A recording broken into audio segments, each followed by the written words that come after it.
David Coltart otyisa manje opopoterwa nevanhu nokuti otaura mashoko aiwa ekuopoza aiwa ma-MPs akakontesta paweekend aiwa achivacriticiza kuti aiwa makadyiwa nekuda kwokuti maisapota Nelson Chamisa.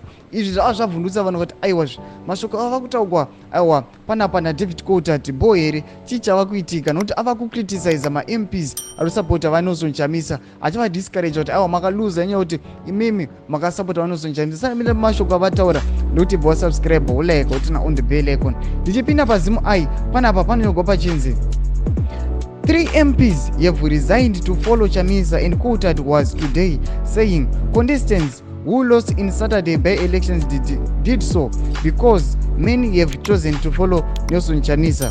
With respect, this is not factual. These seats went to ZANU-PF because 2 distinguished MPs resigned of their own accord.